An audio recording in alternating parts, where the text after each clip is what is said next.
If you have found yourself setting goals but not hitting them, in this video I want to talk about a crucial tool that has helped me to hit my goals consistently, and it can help you too.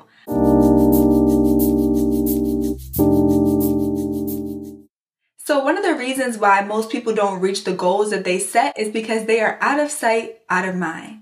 In the beginning of the year, you get very excited, you write your goals down, if you write them down, you make your vision board and all those things, and you have all of this momentum, and then as the year goes by, you never revisit those goals.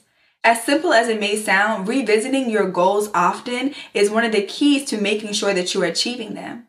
And this is because as you begin to bring those things to your remembrance, you're able to adjust what you're doing currently to make sure that you are going in the direction that you need to go.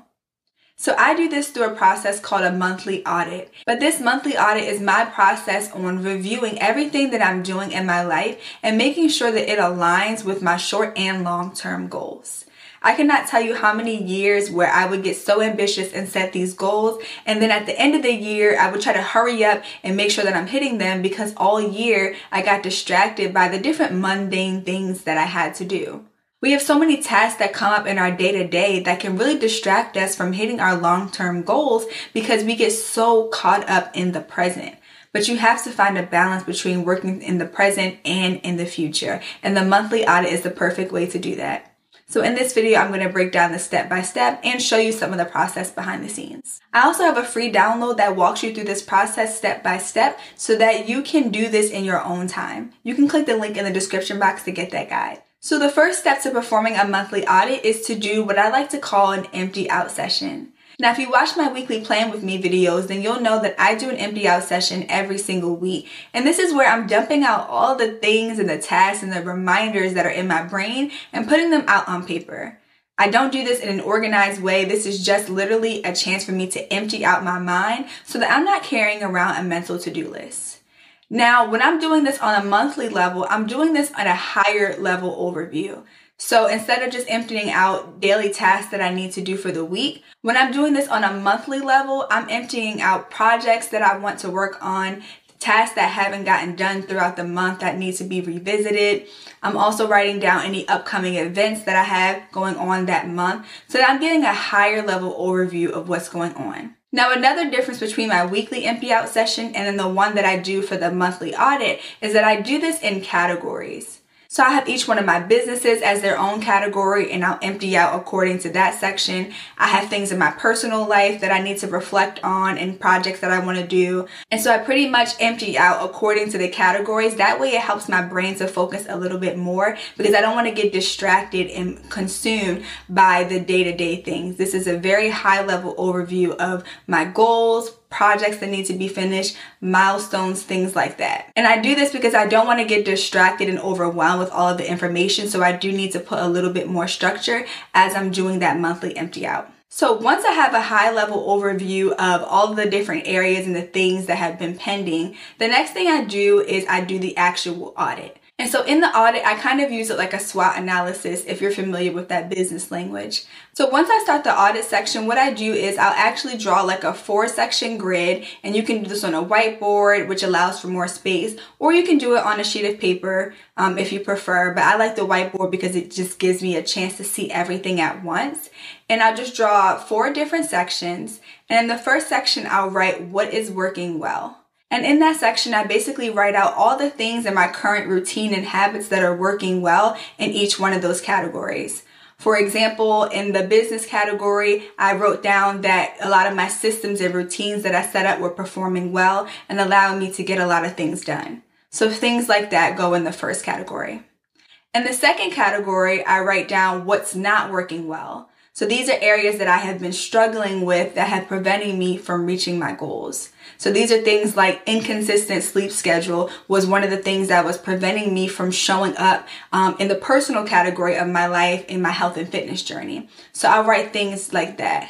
And again, you can do this for all the different areas of your life. That's how I do it and why it kind of takes a little bit longer. So it's not just limited to business, but also to your personal life and any other area that you like as well. Now, the third category of the audit is the strategies that I'm going to put in place so that I can see the results that I need to hit.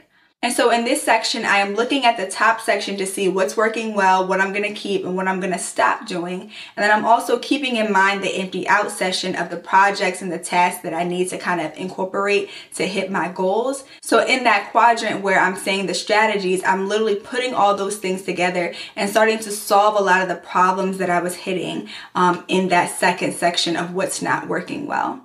So for me, an example was one of the things that I said was not working well was my inconsistent sleep schedule. And it was affecting the way that I show up in my fitness journey and also the way that I show up for my clients. So in that strategy section, I said, okay, I sat with the Lord and I asked him, what time do I need to wake up? And he said 6 a.m. So I said, okay, in order to wake up at 6 a.m., I need to be in bed by 10 p.m. and settling down, cutting off all electronics around 9 p.m. That is one of the strategies that I'm going to put in place in order to reach all of my goals. Another strategy that I put in place is in the second section, I put that I was struggling to respond to certain emails. And so the strategy that I put into place is I started prioritizing things in my Gmail inbox. So now I have a need to respond section right at the top so that I'm not forgetting those things throughout the day. Now, the fourth quadrant is things that I need to delegate. So when I was doing my weekly audit in previous sections, I noticed that there were certain tasks that were distracting me from spending my time on revenue generating activities. And so what I did was I got an assistant that can help me with those smaller tasks that are very time consuming so I could focus my energy on the things that were revenue generating and bringing me closer to my goals. Now, I know what you're thinking, assistant, I don't have money for that. It's just me. Listen, it does not cost a lot to have an assistant based on what you need to do. So for you can go on Fiverr and delegate small tasks like administrative work if you need to, just free up some of your time. Or you can even ask somebody in your family if they have some free time and want to make some extra money and just toss them, something to get those things off of your plate, right? It doesn't have to be an elaborate full-time executive assistant when you're starting out. The idea is just to free up your time so that you have more time to focus on what you want to do. And my mindset around delegation has really changed a lot because I used to be a control freak and not want to ask for help. But then I realized the value of my time, and it would actually be more profitable for me to pay someone to do these things because the amount of impact and profit that I would make focusing on other areas would make a huge difference in my life, and it would completely outweigh the cost. So for me, I don't want to spend every moment of my life working. I want to have the freedom of my time, and delegation allows me to do that. So any area, after looking at all the tasks that I have coming up, after reviewing what's working, what's not working, I'm going to delegate things that will free up my time. So those are pretty much the first two steps of the monthly audit. Is number one, that empty out session where you are emptying out all of the pending project and tasks that you have for the month, those things that are really going to move you closer to the goals that you set. And number two is the actual audit process where you're going to see what's working, what's not working, the strategy that you need to put in place, and then anything that you need to delegate. Now, something that I forgot to mention specifically when it comes to business is that when you're doing the monthly audit from business, you want to make sure that you've taken some time to review your analytics from everything that you're working on, because that's really going to inform what's working well and what's not working well, and it's going to affect the strategy that you put into place. So for me, I took a look at my email analytics, my YouTube analytics, my client retention rate. I looked at all of those things because those are going to really help me to get to my overarching goals. I looked at my sales goals, things like that, right? That's the data that you need to make the proper decisions on how to move forward. Now, the last part of the monthly audit is actually putting together the plans to implement the strategies that I've set.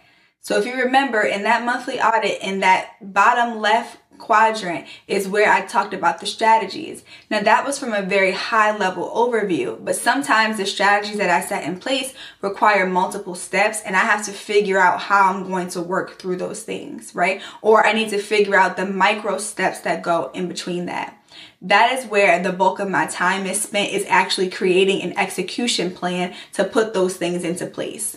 So again, sometimes we have the goals, we have the strategies, but if you don't take the time to figure out the details, those are the things that can cause you to get stuck and fall into old habits. I am very analytical and a problem solver by nature. And so I've learned over the years that if I don't take the time to map out the step by step, then when it comes to executing, I'll probably not even do it because I'll start to overthink. But I really believe that by taking into account the steps that are necessary to get to that overall goal, that you'll be more likely to move forward.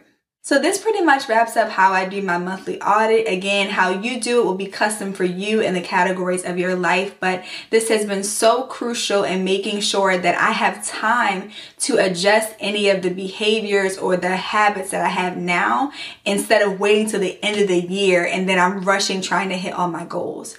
When I take this time monthly, I'm able to reset, readjust, and make sure that I'm hitting my goals. And I wind up hitting them a lot faster actually because I'm actually dedicating the time and reminding myself of the overall goals that I set.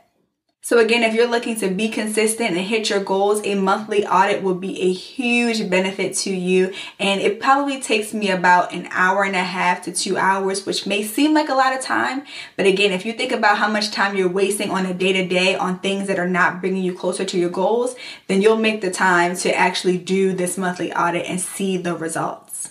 I hope this has been helpful. If you would like to do this step by step, I do have a PDF that you can download that walks you through all of the steps and gives you some guidelines on how to implement this in your own life.